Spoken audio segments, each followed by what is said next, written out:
Hello guys, welcome back to Lan app. For today's video, here going to show you how to adjust pricing plans, packages, and memberships in Wix. So if you're interested, let's start the tutorial.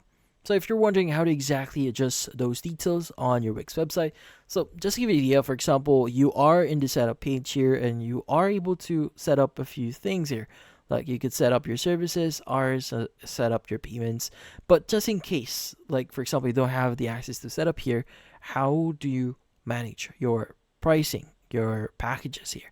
So typically speaking, depending on what type of app you've installed into your Wix website, these steps might be different for you. But typically speaking, they follow the same method here. So in my case, I just recently created a cleaning business website here, and in order for you to start managing bookings specifically in here or packages for cleaning services, you just need to go to the left side here, look for catalog, and from here you could go and click on booking services, and you should be able to see all your services or your packages here. Now you can just click on the edit button here, and you should be able to see the name for it, all the necessary information, the pricing and payment method here. So you could adjust however you want. Like for example, this is going to be fixed price if you want to, and you can adjust the amount as well. Now if you want to choose with the plan option here, you could go and click on with the plan, click on the create new plan here to basically create a new plan for your specific service here. So for example, I have package or membership. Let's go and click on next here. So in this case, you go ahead and add your package name if you want.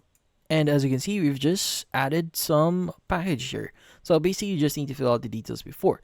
But if you want to edit that existing package here, as you can see, there's going to be a small icon here that you can press next to that specific package that you have on your service here. If you click on it, you'll now have the option to start editing that package. So in this case, you could go and adjust a few things. You could go to the one-time payment here, or you could go and make it free if you want to. How many months is going to be valid? So yeah, so click on save. Just make sure to click on save at the bottom right here to save your changes. But once you've done that, just click on save again at the top right here to make your changes apply into that service, and it should basically be apply that changes into your specific service. But yeah, so in this case, that's about it. Hopefully this video was able to help you. Like and subscribe to Lan app. Thank you for watching.